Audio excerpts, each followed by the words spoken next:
देखिए, तो भाई काइनेमेटिक्स स्टार्ट करने वाले हैं। सबसे पहले तो ये समझिए आप काइनेमेटिक्स हम किसको बोल रहे हैं। The study of the study of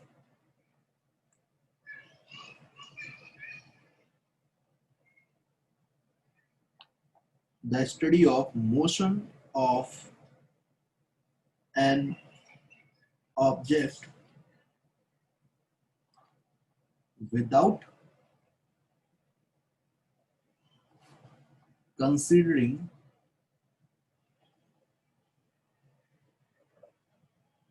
the cause of motion. The cause of motion is called kinematics. ठीक है, हम मोशन की बात तो करेंगे, मोशन की स्टडी तो करेंगे, बट मोशन किस फैक्टर की वजह से हो रहा है या किस मैकेनिज्म की वजह से हो रहा है इसकी बात नहीं करने वाले। तो काइनेमेटिक्स के अंदर हमें कौन कौन से बेसिक टर्म्स समझने हैं, वन बाय वन देखिए उनकी बात करते हैं। सबसे पहला टर्म आता है तो पोजीशन। पोजीशन की बात करते हैं। पोजीशन का मतलब क्या हुआ कि सिंपली अगर आपको किसी ऑब्जेक्ट को या किसी पॉइंट को लोकेट करना है, तो लोकेट करने के लिए आप उसकी पोजीशन को स्पेसिफाई करेंगे कि वो कहां पर है। जब आप पोजीशन स्पेसिफाई करने की बात करेंगे तो किसी रेफरेंस के रिस्पेक्ट में आप पोजीशन डिफाइन करेंगे। तो ultimate location of an object with respect to a reference frame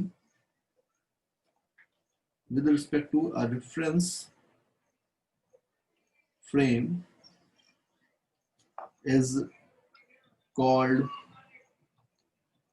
position। इसको हम पोजीशन बोलेंगे। ठीक है, जैसे कि एग्जांपल ले लेते हैं कि लेट यहां पर मैंने एक कोऑर्डिनेट फ्रेम ही ले लिया है।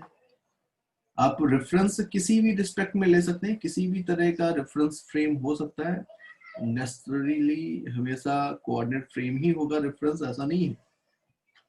जिसके भी रिस्पेक्ट में चाहे आप उसके रिस्पेक्ट में पोजीशन स्पेसिफाई कर सकते हैं। यहाँ पे मैंने अभी एक ये XYZ कोऑर्डिनेट फ्रेम ले लिया है, ये ओरिजिन है। तो इस ओरिजिन के रिस्पेक्ट में लेट यहाँ पर मैंने एक पॉइंट कंसिडर किया, और लेट यहाँ पर बेटा मैंने एक ये देखो एक पॉइंट ऑब्जेक्ट यहाँ पर है, मैं इसको स्पेसिफाई कर सकते हैं इसकी पोजीशन को। तो लेट आप पोजीशन को स्पेसिफाई करने के लिए आप कोई भी क्वांटिटी का यूज कर सकते हैं। लेट मैं कोऑर्डिनेट्स यूज कर सकता हूँ इसके। मान लेते हैं इस पॉइंट के कोऑर्डिनेट जो है वो x, y, z है। तो इस तरह से आप क्या कर सकते हैं, कोऑर्डिनेट बता रहे हैं अगर, तो इस ओरिजिन के रिस्पेक्ट में ये कहां पर है ये स्पेसिफाई हो रहा है इसकी पोजीशन की हेल्प से। ठीक है, so this is simply the example of position. हमने पोजीशन इसकी बता दी कहां पर है। ओके, अब ये पोजीशन जरूरी नहीं है कि आप कोऑर्डिनेट के रिस्पेक्ट में ही बताएं। एक और एग्जांपल हो सकता है, जैसे कि मैंने ये एक एग्जांपल लिया है, कोऑर्डिनेट की बात की यहाँ पर। ऐसे ही एक एग्जांपल हो सकता है कि लेट यहाँ पर दूसरा एग्जांपल मैं आपको दिखा रहा हूँ कि लेट ये रेफरेंस था मेरे पास O, यहाँ पर एक पॉइंट है P। अब मैं पॉइंट P को स्पेसिफाई कर रहा हूँ, इसकी पोजीशन को बता रहा हूँ। तो कैसे बता सकते हैं, तो हम यहाँ पे डायरेक्शन की भी हेल्प ले सकते हैं, नॉर्थ, साउथ, ईस्ट, वेस्ट, इस तरह से कुछ सेंस रहता है। लेट यहाँ पर मैं इसकी पोजीशन को स्पेसिफाई करूँ तो मैं ऐसे स्पेसिफाई कर सकता हूँ, लेट ये डिस्टेंस 10 मीटर है, ये एंगल 30 डिग्री है। तो मैं इसको ऐसे स्पेसिफाई कर सकता हूँ, P is located at 10 metre 30 degree north of east from O। तो आप ऐसे भी इसकी पोजीशन स्पेसिफाई कर सकते थे। तो ये एक दूसरा एग्जांपल हो गया। तो कोई भी रेफरेंस हो सकता है, कोई भी फॉर्म हो सकता है पोजीशन को स्पेसिफाई करने के लिए। अब यहाँ पे एक बहुत इंपॉर्टेंट टर्म आ रहा है, देखिए रेफरेंस फ्रेम। रेफरेंस फ्रेम क्या है, तो रेफरेंस फ्रेम कुछ और नहीं है। रेफरेंस फ्रेम सिंपली एक एक ऐसा फ्रेम जिसके रिस्पेक्ट में आप पोजीशन को स्पेसिफाई कर रहे हैं, जिसके रिस्पेक्ट में आप मोशन को स्टडी करने जा रहे हैं, that is called the reference frame. ठीक है ना? तो आप यहाँ पर बोल सकते हैं कि बेसिकली इस एग्जाम्पल के अंदर ये कोऑर्डिनेट फ्रेम एक रेफरेंस फ्रेम है। इस एग्जाम्पल के अंदर पॉइंट ओ जो है वो एक रेफरेंस फ्रेम हमने ले लिया इन डायरेक्शन के सेंस के साथ। ये डायरेक्शंस का जो सेंस है और इसके साथ में जो पॉइंट ओ है, इसको एज अ रेफरेंस मैंने यहाँ पे कंसिडर कर लिया है। तो ऐसा कुछ है। तो frame of reference, reference frame एक ही चीज है। अब एक पॉइंट यहाँ पर आ रहा है, देखिए जिस चैप्टर की बात कर रहे हैं हम लोग, मोशन की बात कर रहे हैं, तो यहाँ पर एक टर्म आएगा, देखिए मोशन और rest. What is motion and what is rest, इसको समझिए।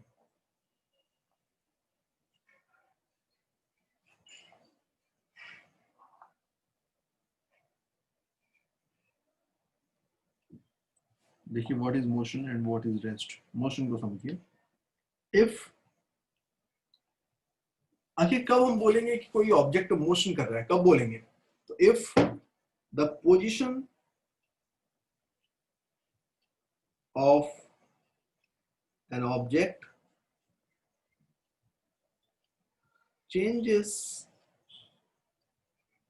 with respect to time and with respect to the position of an object changes with time with respect to a reference frame, then the object is said to be in state of motion with respect to that frame of reference, with respect to that frame of reference। अगर किसी reference frame के respect में किसी object की position with time change हो रही है, सो वो ऑब्जेक्ट मोशन में कहलाएगा, but with respect to that frame of reference only. ऐसा नहीं है कि हम यूनिवर्सली किसी के लिए भी बोल देंगे कि वो हमेशा मोशन ही कर रहा है किसी भी ऑब्जेक्ट के रिस्पेक्ट में, ऐसा नहीं है। ओके, समझ पा रहे हैं ये पॉइंट? देन अगर आपको रेस्ट को डिफाइन करना होगा तो रेस्ट को कैसे डिफाइन करेंगे? देखिए रेस्ट को कैसे डिफाइन करें।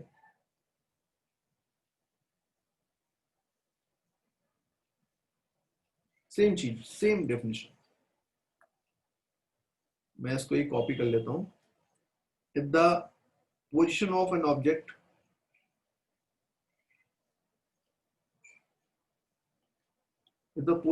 Object does not change, the position of an object does not change with respect to a reference frame, then the object is said to be in a state of rest with respect to that frame of reference, है ना? जिस reference के respect में इसकी position change नहीं हो रही है, उसी रेफरेंस की बात होगी यहाँ पर, उसी रेफरेंस फ्रेम की बात हो रही है।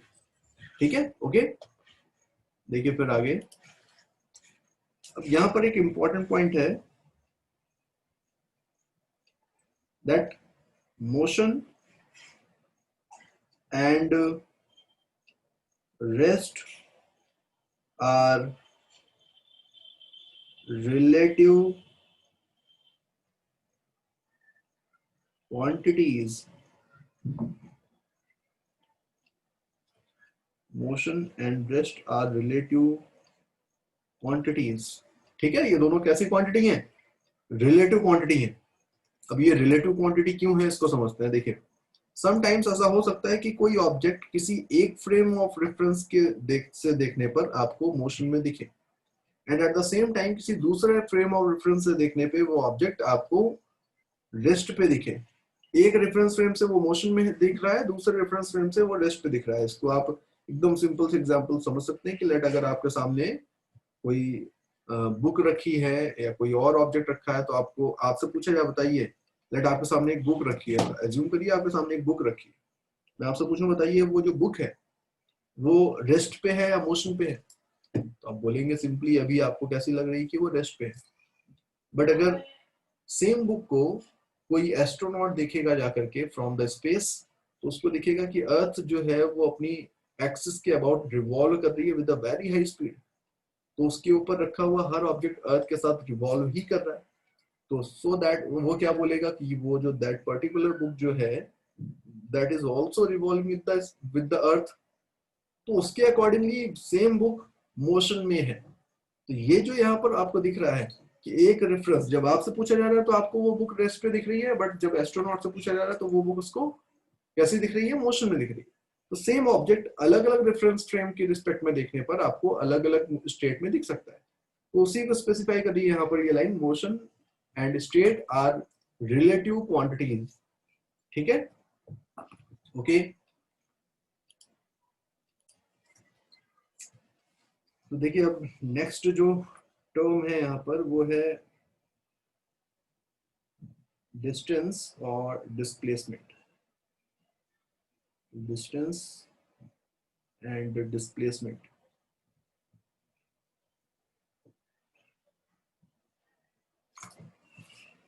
ये क्या है, डिस्टेंस क्या है, डिस्प्लेसमेंट क्या है, इसको समझिए।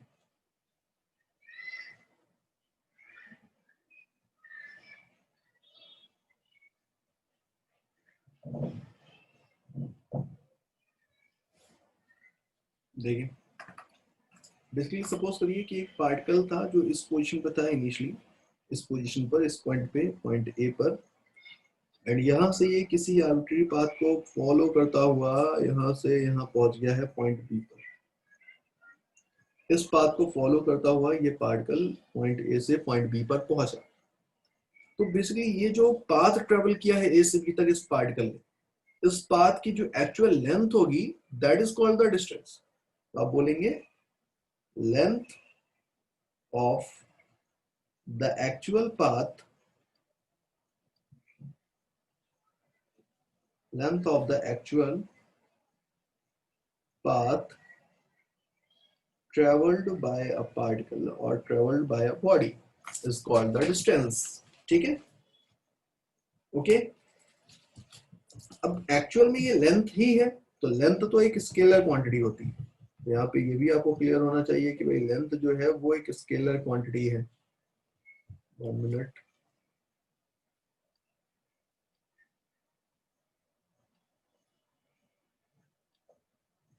देन सेकंड पॉइंट यहाँ पर क्या है,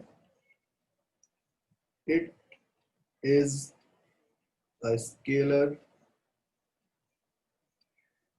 quantity, it is a scalar quantity। Okay, third part समझिए क्या है। अब अगर ये स्केलर क्वांटिटी है, स्केलर क्वांटिटी लेंथ है, तो लेंथ कभी निगेटिव तो नहीं हो सकती। तो आप बोल सकते हैं this it can never be negative. Minimum कितनी हो सकती है, 0। तो मिनिमम कंडीशन में 0 डिस्टेंस ट्रेवल करी होगी किसी पार्टिकल ने, ऐसा बोल सकते हैं। अच्छा डिस्प्लेसमेंट क्या है, डिस्प्लेसमेंट की बात करें। डिस्प्लेसमेंट के लिए अगर सपोज हम इसी एग्जाम्पल को ही ले, इसी बात को ही कंसिडर कर लें,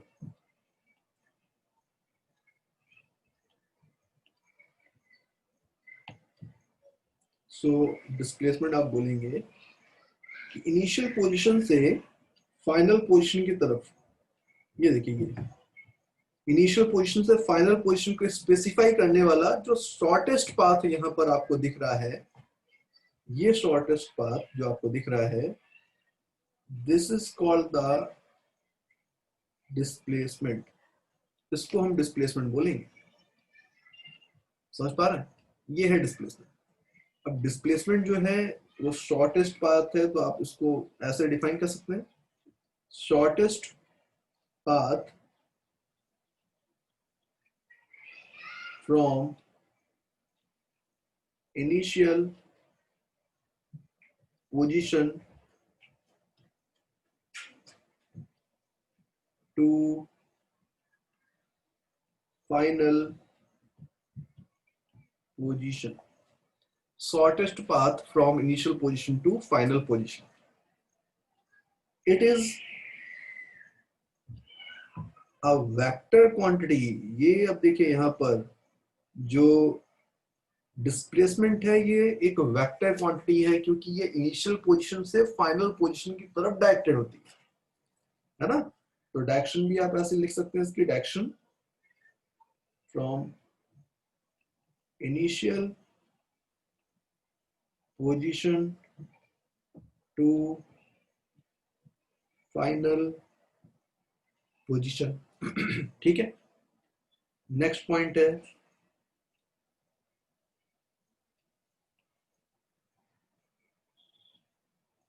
नेक्स्ट पॉइंट है इट कैन बी नेगेटिव। जो डिस्प्लेसमेंट है ये नेगेटिव भी हो सकता है। नेगेटिव होने का सेंस यहाँ पर है कि बेसिकली वेक्टर क्वांटिटी है, तो वेक्टर क्वांटिटीज की डायरेक्शन अगर देखें आप, तो डायरेक्शन के सेंस के साथ हम उनको नेगेटिव भी बोल सकते हैं समटाइम्स।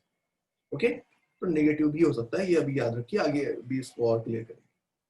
यहाँ से एक पॉइंट और बोल सकते हैं कि लेट अगर कोई पार्टिकल कभी भी मोशन कर रहा है किसी पोजीशन से किसी दूसरी पोजीशन तक, ये मोशन करता है अगर कोई पार्टिकल, इन दैट केस जो डिस्प्लेसमेंट होगा एंड जो डिस्टेंस होगा इनके बीच में हमेशा इस तरह का एक रिलेशन वैलिड रहने वाला है। देखिए, magnitude of displacement and distance, इनके बीच में एक इस तरह का रिलेशन वैलिड होगा।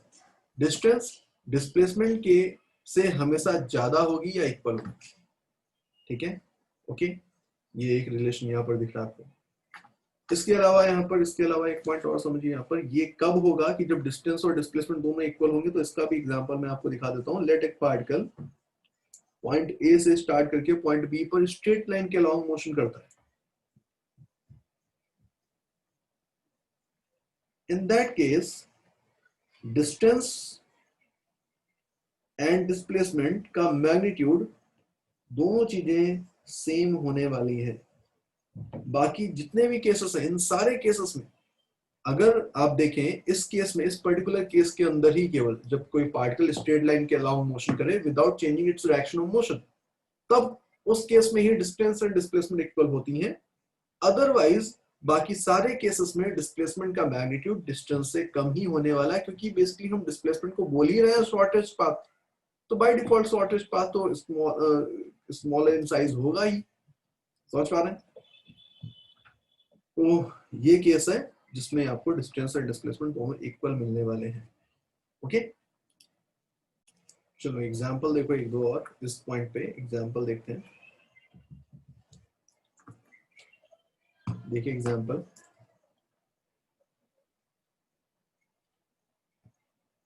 a particle starts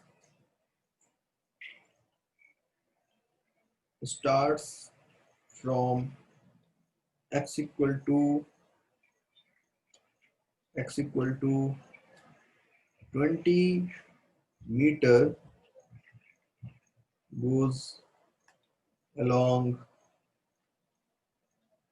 negative x axis up to point x equal to minus 40 meter, and then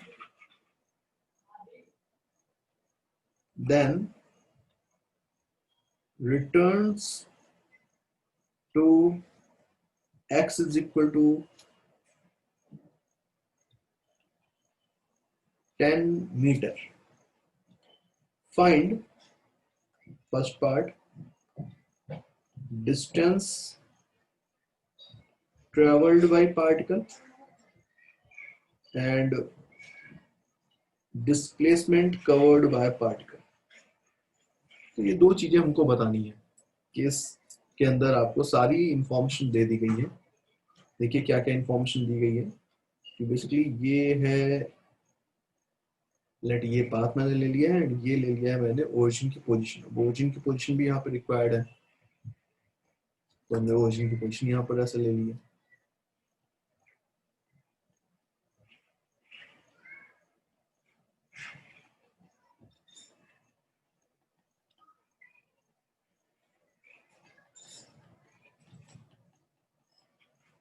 ये देखिए ऐसा कुछ है, ऐसा है कुछ, बताइए अब क्या करना है आपको। आपसे बोला जा रहा है कि इनिशियली जो पार्टिकल था वो किस पोजीशन पे था बेटा, इस initially x equal to 20 metre पे था। लेट यहाँ पर कहीं मैंने मान लिया है कि ये this is the position, initial position यहाँ पर है x इक्वल टू 20 मीटर। तो इनिशियल पोजीशन ये मैंने ले ली है, ये पोजीशन x इक्वल टू 20 है, तो 20 मीटर डिस्टेंस है ये। तो पार्टिकल इस पोजीशन से स्टार्ट करता है मोशन करना और कहां तक जाता है, x इक्वल टू 40 माइनस का 40 मीटर तक। तो x equal to minus 40 metre यहाँ पर कहीं होगा। लेट ये पॉइंट B है, तो x equal to minus 40 means ये माइनस 40 है, तो ये वाली लेंथ तो 20 मीटर ही बनी, तो ये 20 मीटर हो गई ये वाली लेंथ। और तो A पॉइंट से B पॉइंट तक आया, देन B पॉइंट पे आने के बाद ये पार्टिकल रिटर्न हुआ है, तो B पॉइंट पे पहुंचने के बाद ये पार्टिकल रिटर्न हो गया। तो ये पार्टिकल इस तरह का पाथ फॉलो करते हुए पॉइंट A से पॉइंट B पर आया, एंड इस पॉइंट पे पहुंचने के बाद ये पार्टिकल क्या हो रहा है, रिटर्न हो गया। ये देखिए रिटर्न होकर बेसिकली जाएगा तो सेम लाइन के अलॉन्ग ही, बट मैंने सेपरेट करके इसका पाथ थोड़ा सा दिखाया हुआ सो दैट आपको दोनों ही पाथ इसके अलग अलग दिखे। देन यहां से ये रिटर्न होकर के कहां तक चला गया, x इक्वल टू 10 मीटर तक, ऐसे यहां तक, यहां तक चला गया, ठीक है ना। तो ये लेंथ है 10 मीटर, बताइए ठीक है, ओके। अब इस डायग्राम के अकॉर्डिंगली पार्टिकल के पाथ को देखिए और इसके अकॉर्डिंगली बताइए कि कितनी डिस्टेंस ट्रेवल हो रही है एंड कितना डिस्प्लेसमेंट। तो अब जब आप डिस्टेंस लिखेंगे तो आप बोलेंगे कि भाई पहले ये 20 मीटर इस तरफ गया, ये देखिए 20 मीटर गया इधर, फिर ये यहाँ से लौट करके इधर गया है, कितना 40 प्लस 10 50 मीटर इस तरफ गया। तो टोटल डिस्टेंस जो ट्रेवल हुई है वो तो आपको डायरेक्टली दिख रहा है कि distance travelled is equal to 20 plus 40 plus 10, so this is 70 metre. अच्छा डिस्प्लेसमेंट में पूछूं कि डिस्प्लेसमेंट कितना है, तो डिस्प्लेसमेंट कितना बोलेंगे, बताइए डिस्प्लेसमेंट। तो डिस्प्लेसमेंट होता है इनिशियल पोजीशन से फाइनल पोजीशन, तो इनिशियल पोजीशन ये है, फाइनल पोजीशन ये है। तो इनिशियल पोजीशन से फाइनल पोजीशन को डायरेक्ट फाइनल पोजीशन तक जो शॉर्टेस्ट पाथ है वो तो ये वाला है। तो डिस्प्लेसमेंट तो आपको दिख रहा है, ये तो और कम हो गया है, कितना हुआ है बेटा ये, तो ये 20 प्लस 10 मीन्स 30 मीटर हो गया है, ओके। अगर आप देखें तो डिस्प्लेसमेंट वेक्टर क्वांटिटी, तो ऐसा हो सकता है कि आपको डायरेक्शन भी स्पेसिफाई करनी हो, तो 30 metre along positive X axis, ये भी आप बोल सकते हैं, ठीक है, okay. This is the answer. एक और एग्जांपल ले लेते हैं, एक और एग्जांपल है, देखिए चलिए देखिए क्या हो रहा है, देखिए समझिए। आपसे बोला जा रहा है बेसिकली कि यहाँ पर इस तरह से आप केस गिवन है कि एक कार है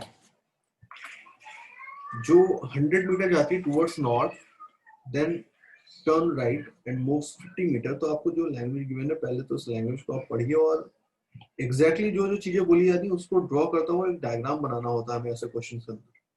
सबसे पहले तो मैं एक डायग्राम यहाँ पर ड्रॉ करने जा रहा हूँ, ये क्वेश्चन गिवन था हमको।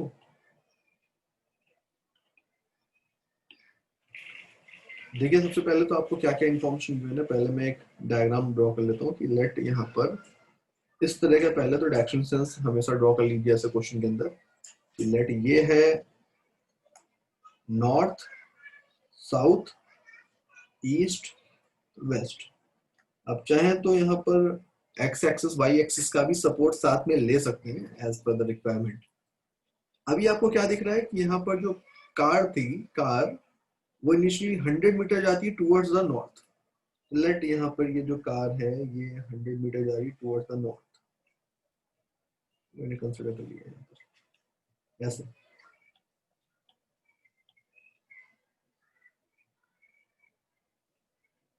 ये मैं इसको ले गया हूँ 100 मीटर टुवर्ड्स नॉर्थ,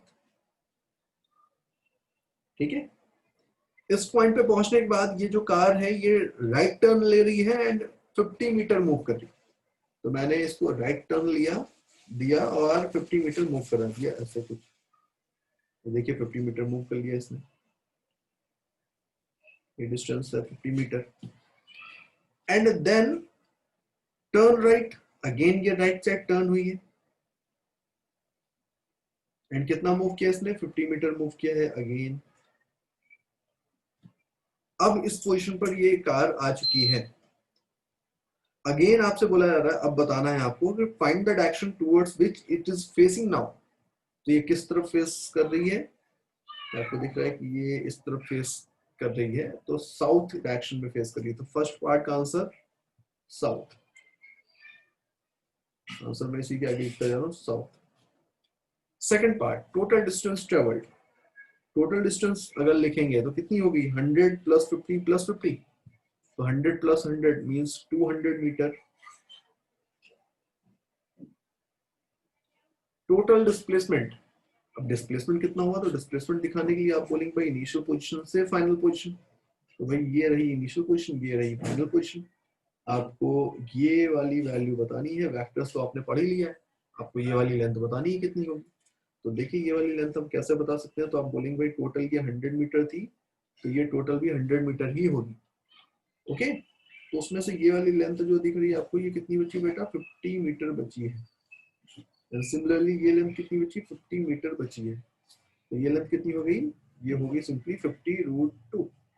बोलो, तो ये वाली जो लेंथ है ये 50√2 मीटर हो चुकी है।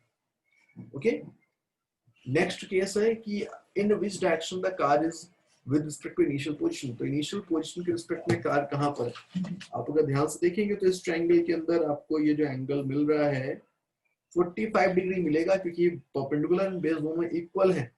तो आप tan थीटा लिखेंगे तो ये सिंपली 1 बनेगा, तो 45 डिग्री एंगल था। अगर बेटा ये एंगल 45 डिग्री है, अगर ये एंगल 45 डिग्री है, तो आप इस डायरेक्शन को स्पेसिफाई कर सकते हैं, this direction, this is the 45 degree north of east. तो जो कार है वो इनिशियल पोजीशन से 45 डिग्री नॉर्थ ऑफ ईस्ट पे है। तो at 45 degree north of east, ठीक है। So this is the simply answer of this question.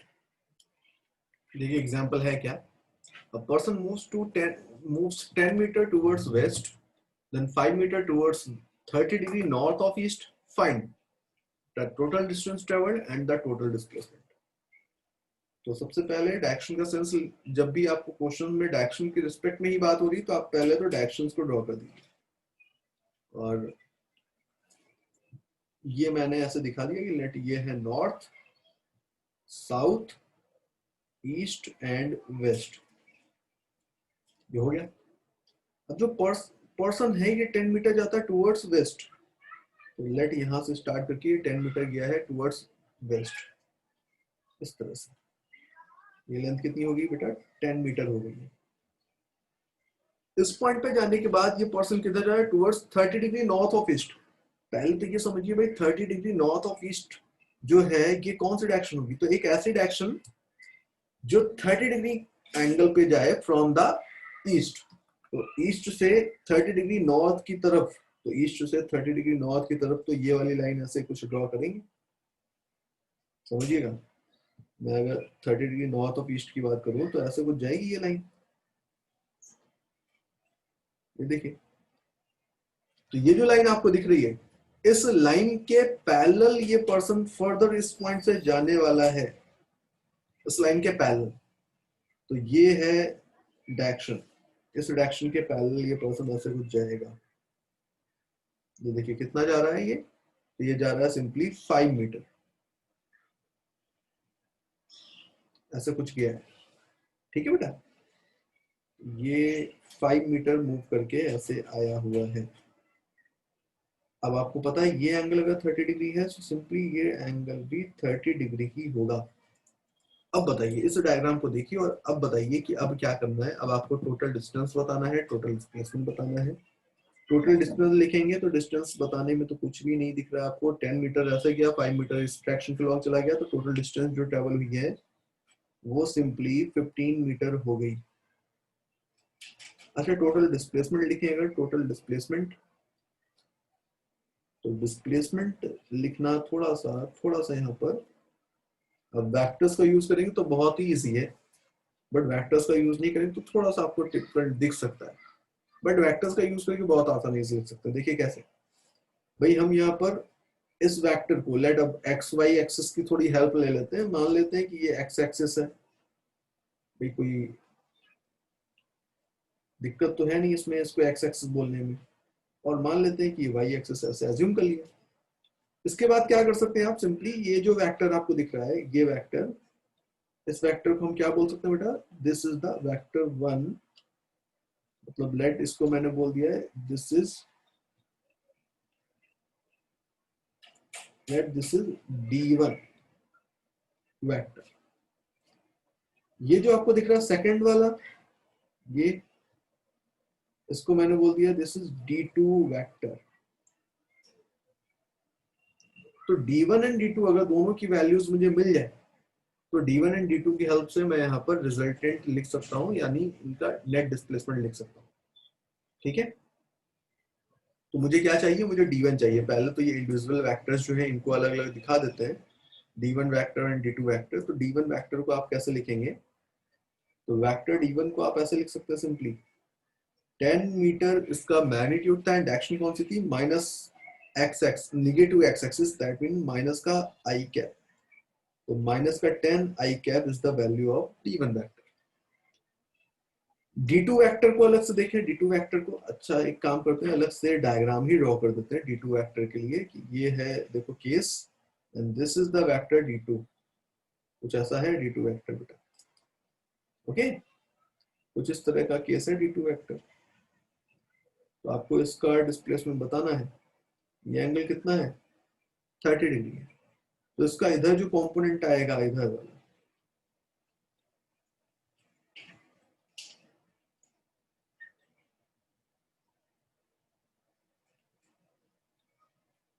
इधर जो कंपोनेंट आएगा D2 का, वो कौन सा कंपोनेंट होगा, that will be D2 cos 30 होगा क्या, है ना। इधर जो कंपोनेंट आएगा D2 का, इधर वाला, आपने कंपोनेंट करने तो सीख ही है। इधर जो कंपोनेंट आएगा वो कितना होगा बताओ, तो वो होगा D2 sin 30। अब D2 क्या है, मतलब मैग्नीट्यूड होता है इसका, तो मैग्नीट्यूड अगर देखेंगे तो ये 5 यूनिट है, तो सिंपली ये 5 cos 30 and 5 sin 30। Vector form में अगर हम D2 को लिखें तो ये ऐसे लिखा जाएगा, 5 cos 30 वाला जो कंपोनेंट है 5 cos 30, this is 5 cos 30 and action I cap. इधर वाला जो कंपोनेंट आपको दिख रहा है, ये वाला जो कंपोनेंट है, इस कंपोनेंट को आप कैसे लिखेंगे वेक्टर फॉर्म में, तो आप इसको देखेंगे, इसका मैग्नीट्यूड तो 5 sin 30 है, मींस 5 sin 30, डायरेक्शन कौन सी है इसकी, तो इस y एक्सिस के अलोंग है, तो मतलब j कैप, इस डायरेक्शन के अलोंग यूनिट वेक्टर कौन सा होता है, j कैप। तो इन दोनों का सम कर दिया तो आपको D2 वेक्टर मिल जाएगा। तो D1 आपको मिल रहा है, D2 आपको मिल रहा है, नेट डिस्प्लेसमेंट लिखेंगे तो नेट डिस्प्लेसमेंट कैसे लिखेंगे, तो भाई वेक्टर लॉ वाले रिलेशन से देखेंगे तो नेट डिस्प्लेसमेंट तो यही होगा, बताइए। तो डिस्प्लेसमेंट अगर देखेंगे, नेट डिस्प्लेसमेंट, तो आपको मिलेगा डी नेट इक्वल होगा D1 प्लस D2। वैल्यूज रख देते हैं D1 D2 की, तो D1 की वैल्यू है माइनस का 10 आई कैप, एंड D2 की वैल्यू है 5√3/2 आई कैप प्लस 5/2 जे कैप। ये हो गया डिस्प्लेसमेंट। ओके, तो ये हमारे सेकंड पार्ट का आंसर हो गया। बताइए ठीक है। ओके, क्वेश्चन को समझिए पहले। ये सबसे पहले वेस्ट की तरफ जा रहा है पर्सन 10 मीटर, राइट टर्न लेकर 20 मीटर जा रहा है, फिर राइट टर्न लेकर 13 मीटर जा रहा है, फिर राइट टर्न लेकर 16 मीटर जा रहा है। तो इस तरह से तो इसका मोशन हुआ है। देन इसके बाद इसको एक पोल मिला, उस पे वो ये 5 मीटर की हाइट तक चढ़ गया। Find the distance travelled and displacement, ये दोनों चीजें हमको बतानी है। क्या करेंगे बताइए, क्या करेंगे? तो सिंपली पहले मैं आपको डायग्राम बना करके दिखाता हूँ। ये देखिए, कुछ इस तरह से यहाँ पर आपको चीजें दिखेंगे। सबसे पहले तो मैंने ये दिखा दिया आपको कि जो पर्सन था, इसका पाथ दिखाने के लिए मैंने नॉर्थ साउथ डायरेक्शन ऐसे कुछ ले लिया, इस सेंस में ले लिया। देखिए यहाँ पर ये मैंने ले लिया है north, north south, so that ये ईस्ट होगा, ये वेस्ट होगा। अपवर्ड डायरेक्शन तो आपको दिख ही रहा है, जेड एक्सिस के अलॉन्ग है। सबसे पहले ये पर्सन इस पॉइंट से स्टार्ट करता है, लेट 10 मीटर जा रहा है। आपसे क्वेश्चन की लैंग्वेज में बोला गया 10 मीटर गया ऐसे। इस तरह से दिखाता हूँ। ये पर्सन यहाँ से स्टार्ट करके कितना गया बेटा? 10 मीटर। देखिए ऐसे कुछ गया 10 मीटर। देन 10 मीटर जाने के बाद ये पर्सन किधर गया? राइट टर्न लेता है, 20 मीटर जाता है। ओके ठीक है, राइट टर्न लिया इसने, 20 मीटर चला गया। राइट टर्न का मतलब तो यही हुआ ना, 3D में डायग्राम में आपको क्लियर हो रहा होगा। ऐसे गया कुछ, इस पॉइंट तक गया है, 20 मीटर गया है। देन अगेन क्या हो रहा है? अब अगेन ये राइट टर्न ले रहा है, 13 मीटर जा रहा है। तो अगेन ये राइट टर्न ले रहा है, 13 मीटर जा रहा है, 13 मीटर। अब 10 मीटर से ज्यादा जाएगा तो ये इस लाइन को क्रॉस कर जाएगा ना, वाई एक्सिस को क्रॉस कर जाएगा। यहाँ तक मैंने दिखा दिया कुछ इस तरह से। लेट ऐसा कुछ केस बन रहा है कि ये आ गया है मूव करके, देखिए 13 मीटर। इस पॉइंट पे अगेन इसने टर्न लिया है राइट टर्न एंड 16 मीटर गया है। अब 16 मीटर देखें तो 20 मीटर अगर टर्न 20 मीटर मूव करता है राइट टर्न लेके, तो एक्स एक्सिस को क्रॉस कर जाता है। बट अभी ये एक्स एक्सिस को क्रॉस नहीं कर पाएगा क्योंकि 16 मीटर आया है, यहाँ तक कहीं पहुंचेगा। ठीक है ना? सो 16 मीटर है ये। अब क्या हो रहा है? यहाँ पर इसको एक पोल मिल रहा है जिसमें वो ऊपर चढ़ गया 5 मीटर की हाइट तक। तो अब इसके बाद ये जेड एक्सिस के लॉन्ग आ गया है इस तरफ कहीं। 1 मिनट, बस इसको साइड कर देते हैं पहले। ये 13 मीटर था, अब इसको दिखाते हैं कि 5 मीटर की हाइट तक ये ऊपर आ गया ऐसे चढ़ के। तो ये इसकी फाइनल पोजीशन होगी। आपसे पूछा जाए बताइए कि डिस्प्लेसमेंट कितना होगा? डिस्प्लेसमेंट, तो डिस्प्लेसमेंट तो ऐसे डिफाइन करेंगे। ये वाला कलर देखिए, दिस इज द डिस्प्लेसमेंट। यही तो होगा टोटल डिस्प्लेसमेंट इसका।